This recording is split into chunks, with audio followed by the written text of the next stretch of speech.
haikinzani na dira. Ndiyo yale yanayoonyeshwa katika dira, ilani nayo inachukua ili kuweza kuyatekeleza. Kwanza nishukuru sana kwamba ilani ambayo inapita, ambayo imenadiwa mwaka 2020 katika mkoa wetu wa Dar es Salaam imetekelezwa kwa ukubwa sana.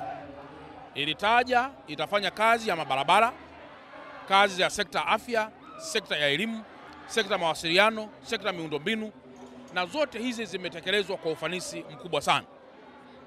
Kidogo tunachoweza kukizungumza hapa ni kwamba leo ukija Dar es Salaam utaona barabara nyingi zimefukuliwa na zinatengenezwa. Zile barabara za mwendokasi zilielezwa kwenye ilani ya Chama cha Mapinduzi. Leo kuna ile barabara ya Ohio kuja Moroko Mwenge kwenda moja kwa moja basi haya kule Bunju, zaidi ya kilomita 29.5 zinatekelezwa kwa zaidi ya bilioni 300. Lakini leo tena ukija pale barabara hii inayokwenda airport ni kilomita 23.3 inajengwa kwa bilioni 231.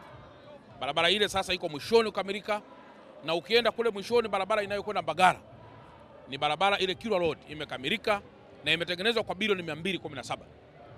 Hii ni mfano mdogo sana katika ule utekelezaji wa ilani ya Chama cha Mapinduzi, ilani ambayo leo tunaimalizia.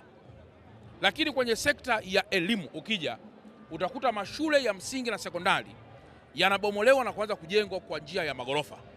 Ni shule nyingi sana zimejengwa sasa kwa njia za magorofa, na tumepokea zaidi ya bilioni 50 kwa kipindi kifupi sana ambazo zinafanya kazi kwa ajili ya kuboresha sekta ya elimu.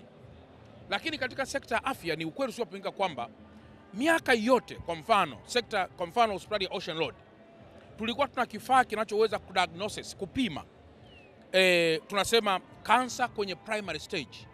Mara nyingi sana wengi tumekuja kuikuta kansa, unagunduka na kansa baadaye sana.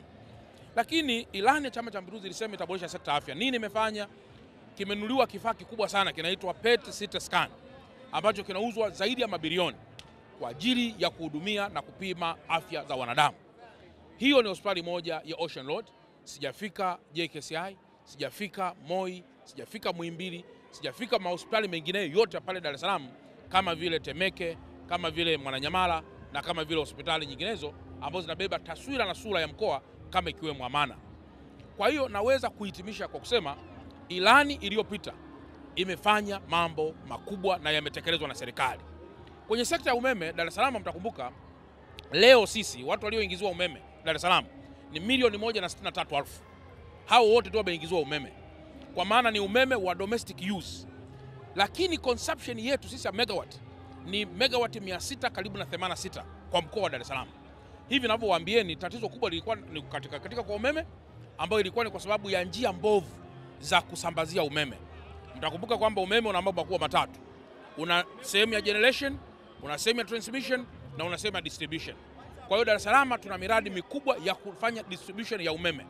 Sambamba na hilo pia tuna miradi mikubwa ya kufanya distribution ya maji.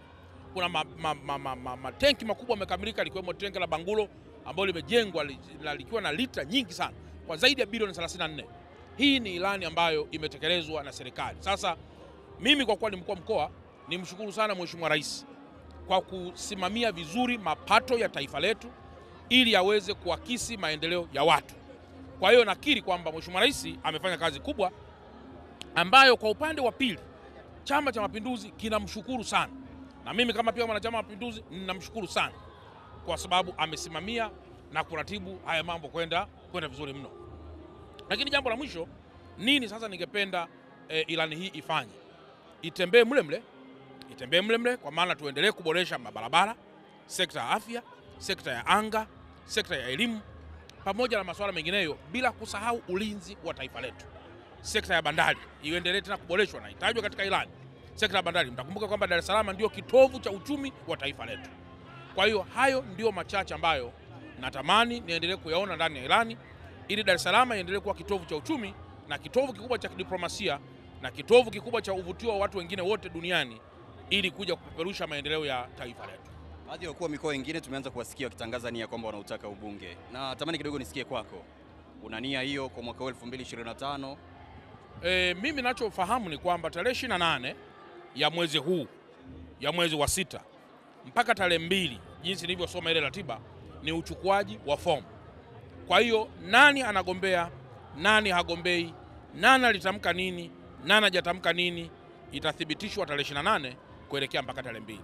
Dhamira unayo huna mheshimiwa?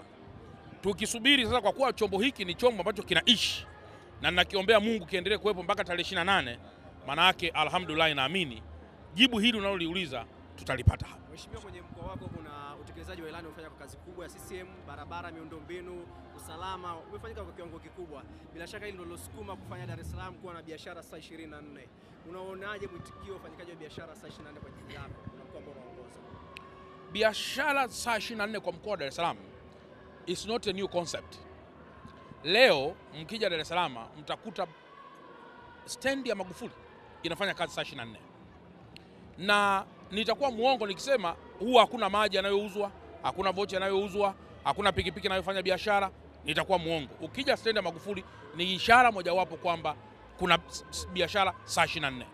Lakini ukienda kwenye mahospitali yetu yote yana operate saa 24. Kwa hiyo nikisema duka la dawa mahali fulani litakuwa limefungwa pia nitakuwa muongo. Yapo maduka yanayo operate saa 24. Ukija bandari ya Dar es Salaam inafanya kazi masaa 24. Kwa hiyo nikisema kwamba operations za logistic chain kusafirisha makontena kutoka bandarini kwenda kwenye ICD yanafanyika tu mchana, nitakuwa muongo. Dereva anaamka anabeba makontena yake na yale makontena yanapelekwa yanafanya kazi saa 24. Lakini ukija pale gari lako likikatika mafuta, nitakuwa muongo nikisema sheri zote zitakuwa vituo vya mafuta vimefungwa. Vituo vya mafuta pia vinafanya kazi saa 24.